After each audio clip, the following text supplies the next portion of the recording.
Thanks for tuning into this Prime Sports Network video. What we want you to do, though, not only for this video, but future videos where you see me talking about videos like this, what we want you to do is to head on over to Proline TV. That is a new YouTube channel that I am partnering with two of the best minds in the handicapping industry for the past 50 years, Mark Lawrence over at playbooksports.com and Jim Feist. I mean, if you don't know who Jim Feist is, well, you're probably not old enough. Anyway, but these guys are awesome. They're legends in the industry, and I just can't be more excited about partnering with them with the new channel, Proline TV. So this particular video and other videos like it will not be complete videos. So the idea is if you want to see the full-length video, we're going to have a link in the description. That's going to head you right over to Proline TV. We hope that if you've subscribed here, you'll do so over there as well. Because I don't know whether or not they can build a successful long-term program here unless they find someone at the top, someone to run the organization, a football guy. And I know it's been talked about. Tons of videos out there, tons of writers, articles about the Jets not hiring a football guy. And, you know, who are these guys? And if you look at it, matter of fact, if we just take a look at the Jets, we just pop up their front office. You'll see here that they get, first of all, I find it really funny here at Wikipedia that out of all of these, usually the guys that get the links are the guys that are known. They got, you know, they're big backgrounds and they've got some sort of resume. Well, two of the biggest positions in the organization have no link. That shows you where the Jets are. That shows you who these guys are. I mean, Jaime Elhai, the president, has been with the team for 25 years. And the COO, Friedman, has a business background. So these are guys that really, they do not have football backgrounds. And that is exactly what is being talked about within the, you know, outside the organization is they must bring in someone with some sort of a football background. Other people are like, nah, they don't really have to do that. You take a look at other organizations and look, there are a scant few that have had some success without that sort of structure. But there are reasons for it that we're going to get into, which is why I do believe that and look, it's going to be my even prediction, okay? My prediction, not what I believe, my prediction, I guess it is what I believe, is going to be that they are going to hire Dawn Aponte. That's my prediction. That they will hire Dawn Aponte, and I am okay with that. Now, if anybody knows me, really knows me, they would be very surprised to hear that. But I don't see Dawn as a figurehead, like somebody that would be hired just because she's a woman. And when you look into her background, you find somebody that has a credible background, as credible as any background that you would want for the position. And so therefore, I don't care whether Dawn is male or female. Doesn't matter to me. And because Dawn did work with the Jets, has some ties with Tannenbaum, I believe that I just got this feeling that that's the direction they're going to go. And I hope it is. Now, I can't tell you whether or not I am for Dawn Aponte general manager. Okay? Now, maybe if Dawn Aponte becomes general manager, but she hires someone that basically fills a similar position and that does a lot of the general managing duties, sort of like Dawn will have the title, but in reality, someone else with scouting experience is picking the players. and making the deals, and she's basically approving it all, sort of like, and again, I honestly would rather have Donna Ponte as someone to run the organization, like a president. Now, will they, do something here with Jaime or Brian? Well, I hope so. Why not? See, the problem is that it's the Jerry Jones problem in Dallas. I had an interview with RJ Ochoa. You can check out the interview on Our Lads, the Our Lads football channel. And I had an interview with RJ, who is with Blogging the Boys, knows the organization up and down, and talked about how, because I asked him, I said, what's up with Jerry Jones? Why did he have such a quiet offseason? Why is he doing this? He knows how to run a team. He did it successfully before. So why is he running it this way now? And the answer was basically, well, Jerry feels he's doing nothing wrong. And if you look at the business side of things, the Dallas Cowboys are the most successful, profitable organization in sports. So as far as Jerry's concerned, he's just doing right. He's why mess with that? And that's the problem I think we're dealing with here with Woody. Okay. See, Woody wants to win. Woody's spending money to win. You may not like the decisions he's making, and he's not a Badinsky like Jerry Jones. So don't even go down that road. And you could do a lot worse than Woody Johnson. Telling you can. I know it gets blown out of proportion because the Jets have had so much losing and the Jet fans can be, negative, and it's New York. But the fact is that while he is not anywhere near the best owner, he ain't anywhere near the worst. Okay. The fact is that there's a lot of good intentions there with Woody, but he just needs to make the right call. And the right call is he must cede some power on the football team to somebody. Okay. He has to. And if he doesn't do that, it'll be a lot harder for the Jets to be successful. Doesn't mean they can't be. Okay. As I said, I mean, they 3 times championship game, and those were good football teams the Jets had. Matter of fact, the team, everybody thought the Jets were going to win the Super Bowl the year after they lost to Denver, the AFC championship game. That was the Jets' year. They were the team to beat. And then we all know what happened to Vinny. So it's not like they can't win. It's about winning, but building a culture and making sure it's long lasting. And you can only do that if you hire someone to run the team. That doesn't have to be the general manager, but if that's what it takes, fine. If you're going to hire a general manager and that GM comes in and says, look, I'm not like, all right, let's bring up Ray Agnew. Okay, everybody knows that if you're going to hire Johnson with Detroit, that Agnew will probably come with it, package deal if you need a GM. Okay. So that's what it would look like with the Jets. Okay. You hire Agnew, you bring in Johnson. There you go. Matter of fact, you could do the same thing. And it doesn't have to be Johnson. Let's say Johnson says, I am going to stay here and I'm going to stay here. And I think I'm going to be here for another few years. Well, you could turn to Tanner Ergstead. Matter of fact, we can go down right here to Detroit. You can turn to Ergstead and say, well, Tanner Engstrand, you could say, Tanner, well, I don't want to be here for the next 2 or 3 years when I got other teams saying that I might be able to be an offensive coordinator somewhere. So it's very possible that that's what could happen. You don't have to hire Agnew and Johnson if Johnson just is happy where he wants to be, but maybe Agnew ain't. Maybe Agnew wants to be a GM with full control. Well, you can hire Agnew, but then the question is, does Agnew does he want not only full control as a GM, but does he also want full control basically of all the football decisions? Like, I'm the one making the call here. And that is going to be the telltale.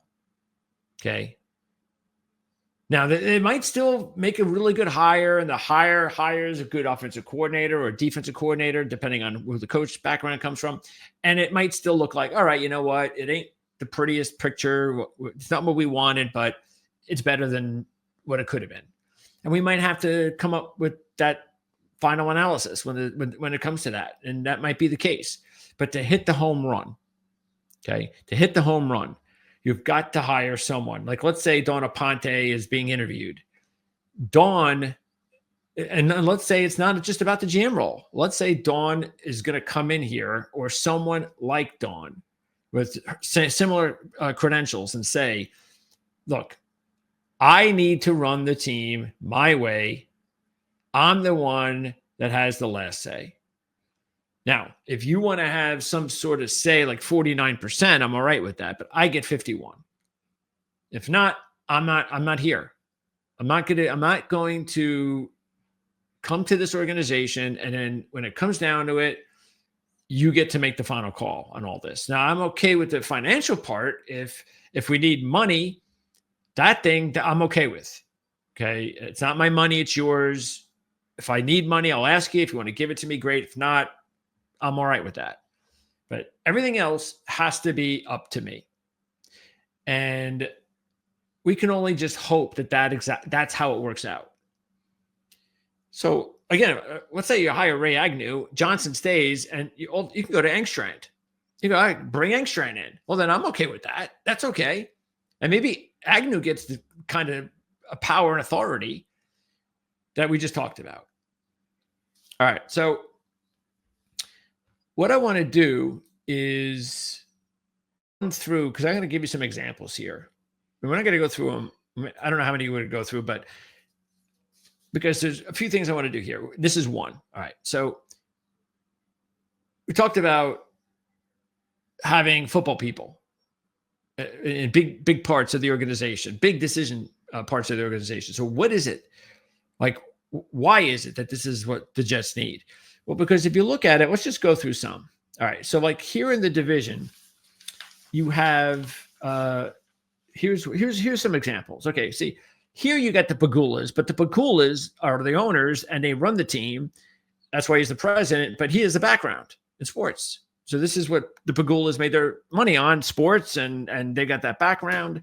And I have no problem with that. Matter of fact, he came from the NHL, the Buffalo Sabres. So he's got a background in sports. Cool. All right. Because that's what we want, a background in sports. Miami. They're right here, Garfinkel, their president. He has a baseball background. He was a baseball executive. You look at the Patriots, and of course, owner Robert, son Jonathan. And what you're going to see here, there are some organizations. You got the Patriots. You have the Bengals, okay, because their president, the position, I'm just going to say the position, it'll be president, but it could be in the position we're talking about, authority, full authority position. You look at the Patriots, you look at the Bengals, because the guy who runs the team learned from his dad. I mean, like one of the pioneers in the industry, Mike Brown. You also have Pittsburgh, and you know how the whole Rooney family, the whole background there. Okay. And there you go. We got the president, Art Rooney, the Rooneys, they know what they're doing. Okay. You know, the Indianapolis Colts are run by Irsay. I mean, he's the guy, he runs the team. Now, is that good? No, it's not. It is not good. This is what I'm talking about when I say it could be worse. Well, this is where it could be worse. Okay, because Jim Irsay just gets too involved. And he just doesn't have anybody to tell him what to do. All right, and that's why the Colts are not in a good situation. But then you have other organizations with backgrounds where you've got guys who've come from, I've got one that was an NBA president. I have one that was has a background in baseball, former baseball president. I got one that had 25 years of experience in pro and college sports. And then you also got the other ones that was just going through with Cincinnati, where you have others that like Las Vegas. Well, we all know that that Mr. Davis, he learned from his dad and he runs the team. He's the guy. Okay, so and there are others like that, went through the Rooneys and so forth, the same thing. So you've got those ties. There's always going to have that background where, you know, there's some sort of long-lasting relationship with the owner in some way, shape, or form. There's a relation, whatever. And so I've been here for 20 years learning on the job. And see, that's great. That's fine. Okay. But that's still not something the Jets have. But there are some teams that, again, like I mentioned with the Colts, that's not really what you want. And other situations where I think, look, Tennessee, I mean, they had a weak, their president has a weak resume. But if you look at it, should it be a surprise? Because the person who took over the team was Bud Adams, been an owner for a while, been in the NFL for a long time as an owner. He passed away, and his daughter took over the team. And then this is the situation. You hired someone that does not have so you can see what I'm doing here, and it's not because she's a girl. It's just because there were some people where you could see that they were left at the organization. They're the owners now, but they're not making the right decision. Whereas Detroit, boy, did she make the right decision. And this is something, matter of fact, Jeff Risdon is going to be my guest. I'm going to interview him on the RLS Football Network in a few days. Talk about the big game this week with the Bills. Sheila Fordham, boy, did she make some great calls. Really great job as far as figuring out how to do it. But as you can see, the executive vice president, let's see where it is, Brad Holmes, okay, and general manager, okay, he's the guy, okay. So even though he's general manager, this is what I'm talking about. You can hire a general manager, sort of like, see, this is the whole reason why, by the way, Ray Agnew wants his own gig, because he knows that Brad Holmes is calling the shots. But Brad, I mean, he's got 20 years or so of experience, scouting and all that, and being in the NFL. So he's basically running the team. Okay. He's the guy. So she made the right call. And that's exactly what needs to happen from Woody. I mean, look at Carolina, Tepper. How's that working out? Again, could be worse.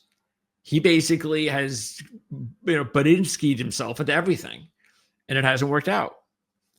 I mean, the Saints don't have someone like a real president, but they got a general manager that's been there for 20 years. He was there for all the winning and the Super Bowl and the Sean Payton. And again, that is different. It's like the Packers. The Packers, they don't even have an owner. Okay. But they have Mark Murphy, who's the president. Okay. Now, Gutekunst is the GM, but Murphy, I mean, this guy, he's been there for a long time. Matter of fact, let me just go ahead and pop on his resume, because there's a couple of things you get to see here. See, look at this. Even before he took the job with the Packers, he was an athletic director in college. This was his alma mater, 10 years there, 5 years with the Big Ten school, and then he gets the job with the Packers. So he knew how to run an organization, a sports organization, before he now runs the Packers. All right. So that's how it works. Again, we're going to go through them all, but that's the thing. So the ones where you go, see, not everybody has, but the people who don't have people who are football people running their organizations are usually the ones, or are the ones that are they're like the Jets. It's not done correctly. So if you want somebody to give you not everybody has a football guy running all right, well, who doesn't that actually is successful? Give me that. And they can't do it. And even if you could find one, what is that? One? But you can't. There are none. Okay? I mean, who's the most successful team right now? The Chiefs, right?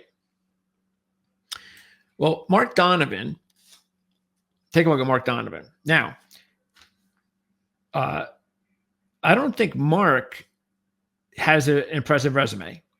Matter of fact, he has a very similar resume, might even be to like the Jet dudes. Sales, marketing, branding, things like that. That's not a football guy, okay?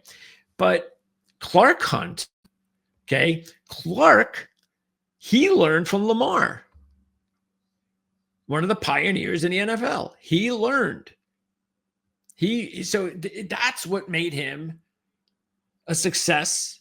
That's what he did in his to be a successful businessman, was to know how to run a football organization.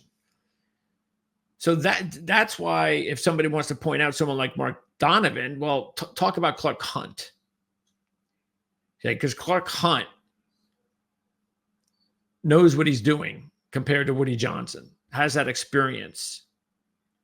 Woody didn't come to the Jets because his father owned the Jets, and he was with the Jets for 20 years and then learned how to run a football team, and now I'm the owner. Didn't happen to Woody.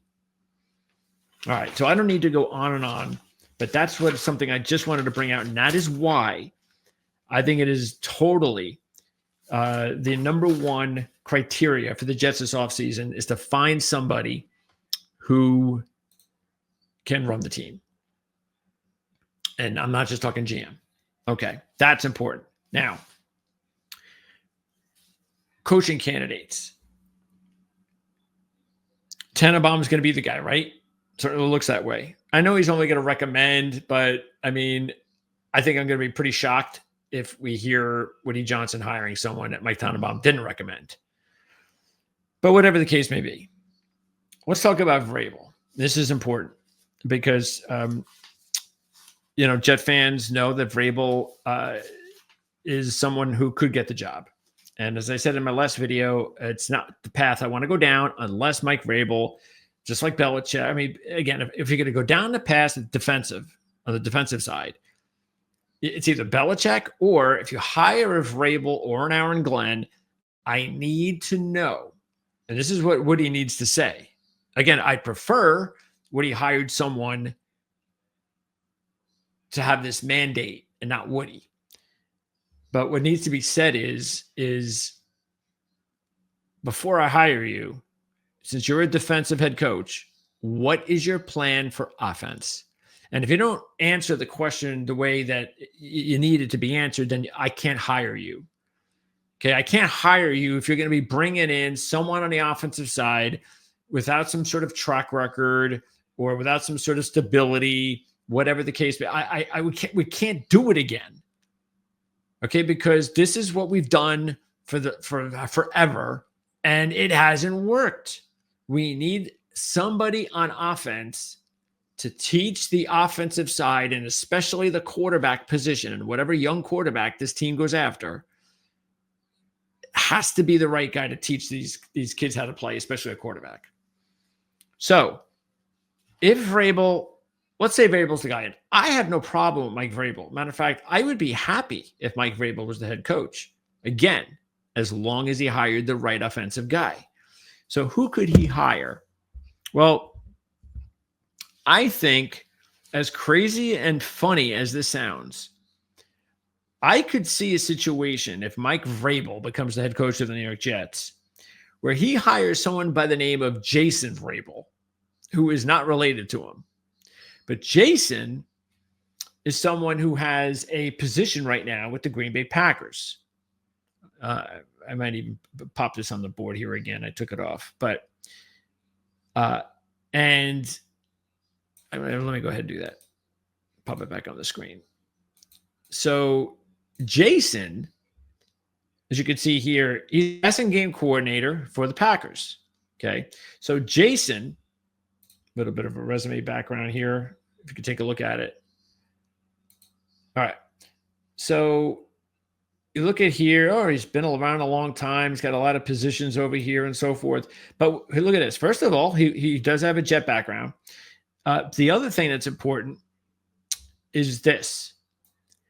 When he was in Green Bay, right here as wide receivers coach, do you know who he tutored to be the best wide receiver in football? It's obvious right now.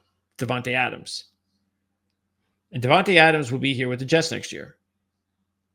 And I think that's why it makes a lot of sense. You might say, well, where'd you just come from with that? Well, keep in mind that in his first year, when Vrabel was the head coach of Tennessee, his offensive coordinator was Matt LaFleur, the head coach of the Packers.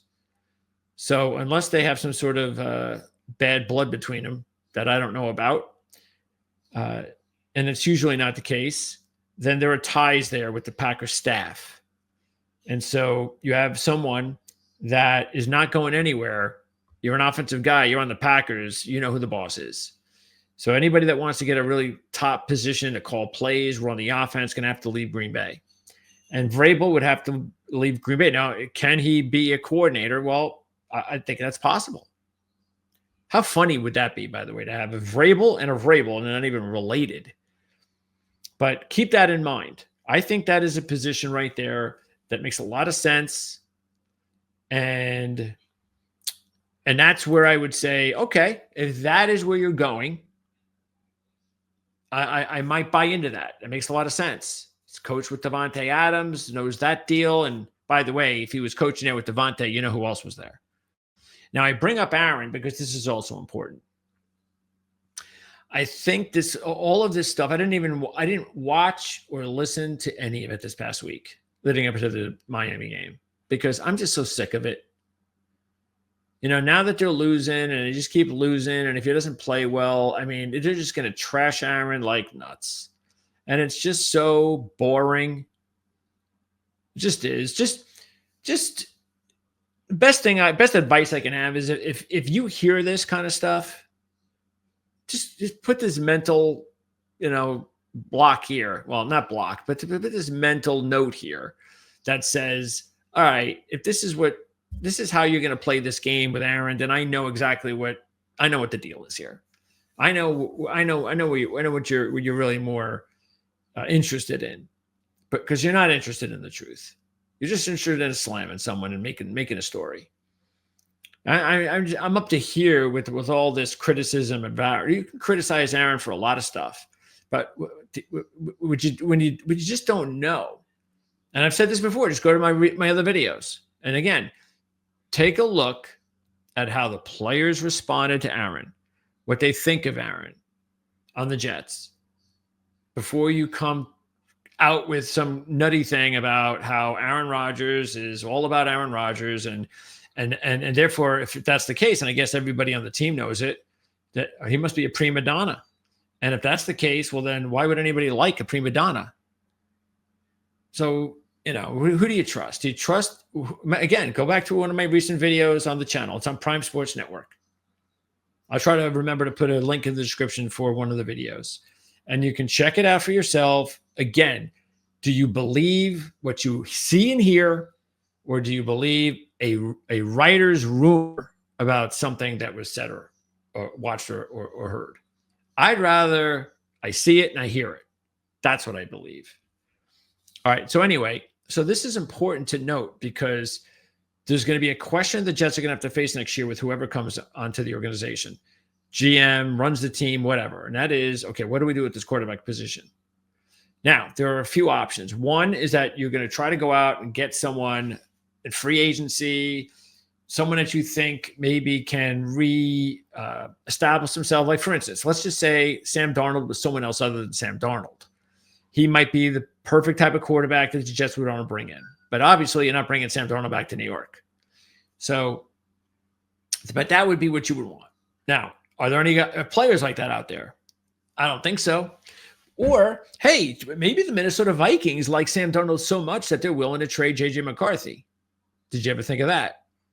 So there are some options out there that are going to be available. Or the most obvious, the NFL draft. So let's just stick with the draft because that is the most likely obvious. The Jets go in, they need to draft a quarterback. I'm sorry, and this includes Shedeur Sanders. There is not one quarterback in this draft that should be playing his rookie season. Not even a down. I'm sorry. None of them. And to me, I think my favorite quarterback is Drew Aller. He's my favorite. And there is no way that if he decides to come out this year, that he plays a down. He won't be able to play this year. He might even need 2 years. All right. He might even need one of those Green Bay Packer deals, which is another reason why you might want to bring in someone from Green Bay because they know how it's done there. And therefore, you need a bridge gap quarterback. So that's why I say, look, it's going to come down to Taylor or Rodgers because you're not going to have them both. The Jets are not coming back next year with Rodgers and Taylor. It's going to be Rodgers or Taylor and their young quarterback. Now, it could, again, if they go down this draft route. And what about Travis? Well, fine. Travis can hang out in the practice squad and, they can find a way to manipulate his up and down the practice squad and the roster and keep him on the injured list, whatever. But, that's not a very feasible option at this point. That's just, let's not even go down that road. So then it comes down to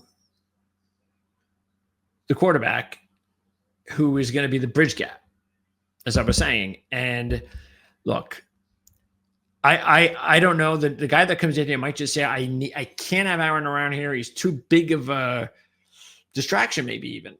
It's just we need to just clean house here. Coach is gone. Entire staff is gone. Even Brant Boyer can go, by the way. I've kind of given up on Brant myself. And the reason I've decided to give up on Brant, and I said this in the preseason, when he decided to go with a 38-year-old-ish punter over a young, the one team that brought this kid Riza in, this golden boy kid punter from the college, and he had an opportunity to go that route, and he decided not to. And now the Chiefs have him. Of course, the Chiefs have him. Now, I don't know if he's going to turn into anything special. He's not having a sort of special year. But that you know what? You're going to look, we have no young kicker. We have no young punter. The primary job of the special teams coordinator at some point, you've been there for what, ever, is to groom a punter or a kicker, someone that to become something, and you haven't done it. So you got to go, in my mind. So just clean house, okay? And that might be what he does with Aaron. We need to clean house. All right, so Taylor, he's the guy that's going to be my bridge guy. All right, whatever. But there's also the possibility that it does not happen. And then the guy that comes in says, you know what, Aaron, if you want to play, we're going to be here for another year or two, that's fine. As long as you're playing well, and I've looked at the film, and maybe Aaron ends the season the way that he played on Sunday against Miami. Because if he does that, I think there'd be a lot more people that would be, oh, yeah, okay, maybe Aaron could come back next year. So there's still a lot of possibility of him not being here and being here. But I think, see, the difference between having Aaron here or Taylor is if Taylor's here, you're going to get at some point, it's going to be late in the season, and you're not really, the chances of the Jets going to the playoffs next year with Taylor at quarterback, it's just not very good. So if you really want to try to get to, if we could just get to the wild card next year, just somehow sneak in, because we have a talented team and now we have a really good coaching staff to coach these kids. Well, Aaron's got to be the guy. Okay. So if you go down that road, then yeah, you have to choose Aaron. And in that case, that might be what you do. And say, okay, you know what, Aaron, I want you to be here for another year or two. And then so-and-so is going to learn under you for the next couple of years. And then he's taken over. And I have no problem with that at all. I think that makes a lot of sense. What I don't want to see is some coach come in and we draft one of these quarterbacks in this draft class, and then you just go ahead and throw him in there day one or mid-season because Taylor can't possibly, because you're 3-8, season's over. All right, you got to play this guy. You got to do something. Fans need something, and it's too early. And the kid just mentally, we've been down that road before. So, because again, I'm sorry. None of these quarterbacks in this draft class should be playing in 2025 in the NFL. None of them. All right. So, and by the way, I don't even think that the Jets would be drafting any of these quarterbacks. Sorry, unless they want to wait until the end of the first round by trading down or taking these guys in the second round. You have a talent issue at quarterback, but you also have a few other positions you could use help, especially the offensive line. Could still use some more help because you got some age at a couple spots. But what you have to do is not do anything dumb and use a top 5 or top 6 pick in the NFL draft on a quarterback that is a mid-first round or second round talent. You can't do it. I don't care what the pressure is. And that's why you need to bring in and solidify your organization from the top. So you bring in the credentials at the top, the respect that the fans will have with the hire that you make. So when they talk like this and say, look, we're not going to draft a quarterback just because you think we should draft a quarterback. We're going to do what we think is best. We'll draft a quarterback if we believe he's worth it there. And then when the draft comes and goes and the Jets don't use up a pick in the first round, well, hey, that's just the way it is. We're not dumb enough to draft one that high, but we will draft them in the second round. Or maybe we'll swing a deal and move up and draft them in the mid to late first round. And that hopefully will be something done by someone that's smart running the organization. Okay, so what about on defense? Well, Mike Vrabel has a defensive background, and I think it's obvious. It all depends on whether or not he's still going to be with Cleveland, and that's Jim Schwartz. So who knows? A lot of people were wondering if Schwartz was going to be around after the way the Browns got dismantled in the wild card game last year. So it is very possible that if Vrabel gets the job with the Jets, that Jim Schwartz might mutually agree to disagree and, part ways, or, and then Jim becomes the defensive coordinator of the Jets. But other than that, I don't have like a whole lot of other answers as far as defensive coordinator. I will throw another crazy one out there, and this is just a crazy one. It's not going to happen, but I'll throw in Ryan Day as offensive coordinator. And I'll say that because maybe Ryan Day will resign from Ohio State. He's done with it, or he gets fired. And you might look, he's probably going to get a head coaching job in the NFL or college, more than likely college. But he could get a head coaching job in the NFL. So you're saying, well, why would he be offensive coordinator? Well, who knows? I mean, look at Johnson in Detroit. I'm not going somewhere just because I got to get a job. So maybe if Ryan is let go or leaves, whatever, maybe there isn't a job out there that he's really in. Some people might just take a year off, that kind of, and then Mike Vrabel might say, no, don't take a year off. Come help me out for a couple of years, year or two, even just a year. Teach your assistant to take over for you when you're gone, and come over here. Coach Aaron Rodgers for a year. Be here for a couple of years. Get your resume going again. Get some good graces going again. And I wouldn't rule that out. I wouldn't. Of course, they both have Ohio State backgrounds. That's why I say that. Anyway, but that's not going to happen. Now, the other thing, and as we close out here, the other thing I wanted to talk about is the possible Aaron Glenn connection. Again, we're talking about the defensive coaches this time. So if the Jets go the Aaron Glenn deal, it's the same thing about looking at Johnson. It's saying, well, I guess if Aaron Glenn's going to be the head coach of the team, then what does that mean? Well, then it means Tanner's coming with him, wouldn't it?